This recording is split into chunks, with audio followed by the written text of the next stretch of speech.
तर भगवत कृपा जागृत आहे म्हणून आपण सर्व मिळून एकतेने भगवंताला आणि बाबाला सर्वप्रथम प्रणाम करू। भगवान बाबा हनुमान जी को प्रणाम, महान त्यागी बाबा जुमदेव जी को प्रणाम। परमात्मा एक परमपूज्य परमात्मा एक शोक मंडल भगवंताचे उगमस्थान आणि बाबा जुमदेवचे निवासस्थान टेमके नागपूर शाखा उमरेडच्या अंतर्गत आज नांदमध्ये श्रीमाननीय किशोरजी चौधरी यांच्या निवासस्थानी नुकतेच 41 दिवसाचे त्यागाचे आव्हान कार्य पार पडून एका भगवंताची चर्चा बैठक सुरू आहे आणि त्या एका भगवंताच्या चर्चा बैठकीमध्ये कणाकणात वास करणारी अदृश्यगण चैतन्य शक्ती आणि सृष्टीचे विधाता स्वयं भगवान बाबा हनुमानजी उपस्थित आहेत। त्यांना माझा आदरपूर्वक प्रणाम।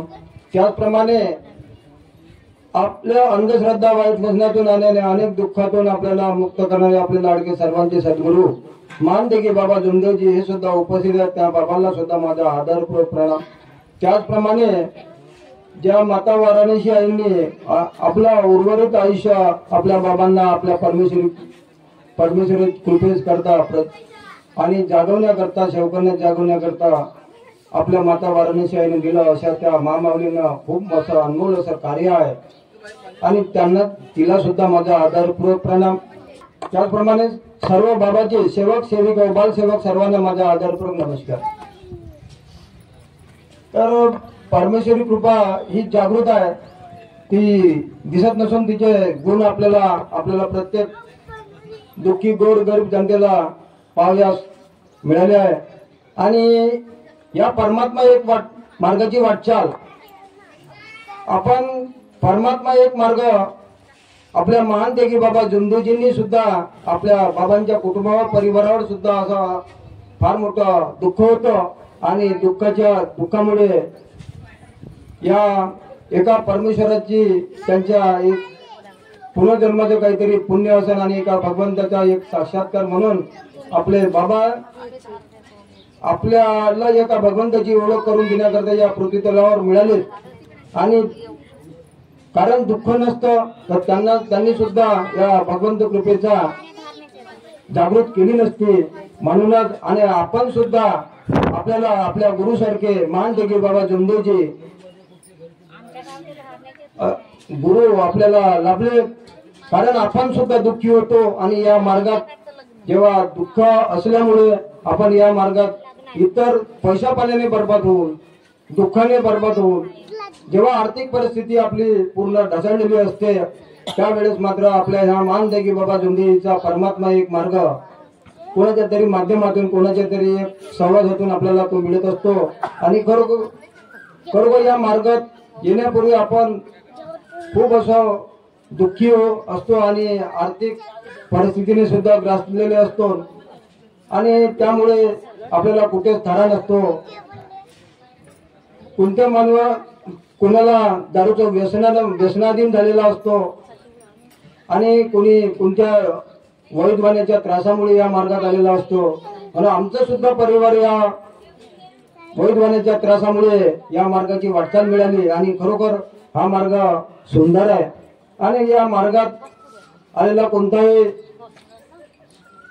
दुःखी माणूस सुख जेव्हा भेटते परंतु मात्र कोणत्याही सेवकांनी मी असो अजगर कोणताही मानते की बाबा जुमदेवजीचा सेवक होतो पहिल्या दिवसाची पहिली ज्योत हे आपण पहिलं लक्षात ठेवली पाहिजे की माणूस कितीही मोठा हो त्याचं कार्य आणि कर्म बनवण्याकरता सदैव मानते की बाबा जुमदेवजीच्या 4 तत्व 3 शब्द आणि 5 नियमाचा आधार घेऊन या बाबांच्या कृपेला सामोरं नेण्याचा प्रयत्न केला पाहिजे आणि खरोखर मानते की बाबा जुमदेवजीसाठी आपण आपल्या परीनं आपण या मार्गात आलो या मार्गाचे सेवक बनलो आणि सेवकासारखं जर या परमात्म्याचा प्रचार प्रसार आपल्या वाणीतून जर करत राहिलो आपण या परमात्म्यासाठी या दुःखी मानवासाठी जर आपण धावून गेलो किंवा आपण या मार्गाची वाटचाल करण्याकरता उत्सुक सदैव राहिलं पाहिजे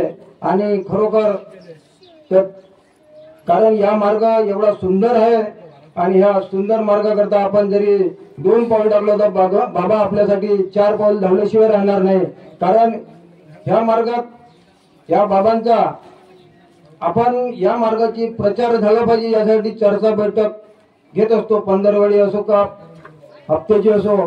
परंतु या मार्गाचे सेवक बनतात परंतु सुखी झाल्यानंतर या मार्गाला विसरून जातात। कारण एकतेचा मार्ग आहे, एकता शिकवली आहे बाबांनी खरोखर एक आणि एकतेने आपण काही साध्य करू शकतो। आणि आपण एकतेमुळे आपला घर परिवार आपल्या घरात सुद्धा एकता पाहिजे किंवा आपल्या सेवकात आपल्या एकतेने कोणतंही आपल्यावर संकट किंवा काही येऊ शकत नाही। म्हणून आपण या मार्गात आल्यानंतर असं नाही आपला सेवक हाच आपला नातेवाईक किंवा भाऊबंद आहे हे समजून आपल्या या परमात्माचा प्रचार प्रसार केला पाहिजे। आणि खरोखर आपण जे वाईट व्यसन आहे जे दारू पिणारे आहेत त्यांच्यापासून थोडंसं सावधही असलं तर का बिघडते। हा मार्गात तांत्रिक मांत्रिक लोकांपेक्षा दारूवाल्याचा आपल्याला खूप त्रास होत असतो।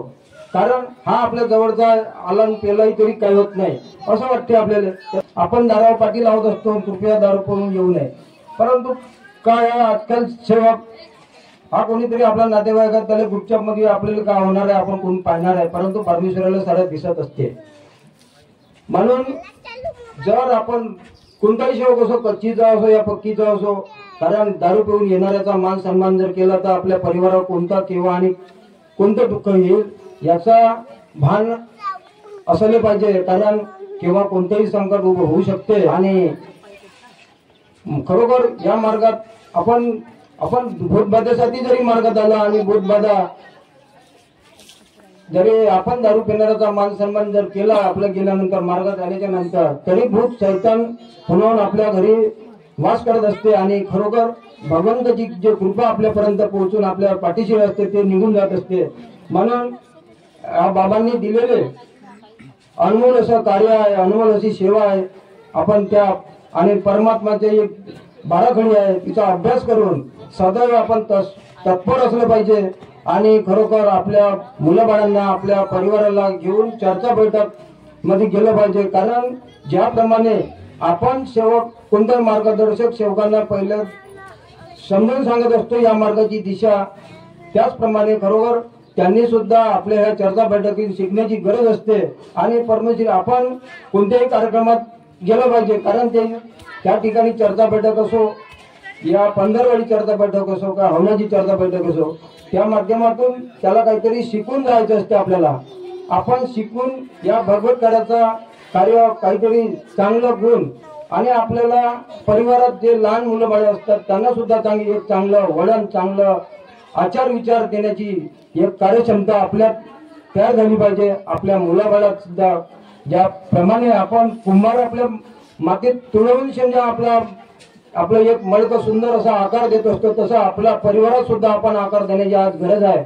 म्हणून तसाच त्याच पद्धतीने या परमात्मा एक सेवकांनी तत्पर असलं पाहिजे। आणि मी एक बाबाचा सेवक आहो हे जेथपर्यंत समजणार नाही आपल्याला कोणतेतरी आपण बंधनात आहो आपण सर्व कुणाला घेणार नाही, परंतु आपल्या बाबाच्या तत्वशब्द नियमाला जागलं पाहिजे। आणि खरोखर जागवूनच दुसऱ्याला सुद्धा जागवलं पाहिजे आणि आपला परिवार सुखी समृद्धी आनंदित आणि आपल्या परिवारावर असं कोणतंही संकट किंवा दुःख येणार नाही। आणि आलं बाबाचे शब्द होते माझा सेवक हा कधी दुःखी किंवा गरीब राहणार नाही, परंतु तो कुठेतरी कर्माने त्याचा कर्म कुठेतरी कमी पडत असतो त्यामुळे तो त्याचं दुःख भोगत राहत असतो आणि तो नेहमी आपल्या कर्माला दोष देत असतो, परंतु तो चुकतो कुठे याचा शोध घेत नाही। कारण माणूस चुकीचा पात्र आहे, माणूस जेव्हा चुकीचा पात्र आहे तर त्याचा शोध बी घेणं आपल्याला परमेश्वराने बुद्धी दिली आहे। आपण बाबाचे सेवक बनलो कसे वागलो पाहिजे कसे वागणूक दिली पाहिजे आपल्या परिवारात आपल्या सेवकात आणि चर्चा बैठकीत शिकलं पाहिजे। चर्चा बैठक मेन आहे आणि जे आपल्याला तत्वशब्द नियमाचं जे सकाळ संध्याकाळच्या विनंतीचा सकाळची विनंती आणि सायंकाळची प्रार्थना जे पुस्तक दिलं आहे त्याचं कमीत कमी आचरण महिन्यातून एक तरी वेळा वाचलं पाहिजे, परंतु काही सेवक 10 वर्ष होऊन त्याला पुस्तकाला काही कोणताच नियम माहित नाही राहत। कारण कुठं जाण्याची गरज नाही. आपण फक्त परमेश्वराने दिलेल्या बुद्धीचा विचार करून विकास करून तिचा विकास करायचा आणि परमात्मा एक मार्ग जागवायचा आहे आणि या परमात्माचा प्रचार प्रसार करायचा आहे. कारण आपल्यावर खरोखर कृपा ही जागृत आहे आणि माणूस हा चंचल आहे. केव्हा कुठेही कसं कोणत्याही विचारात होत असतो आणि आपलं कर्म नेहमी भोगत राहत असतो. परंतु आपण या बाबाचे सेवक आहोत.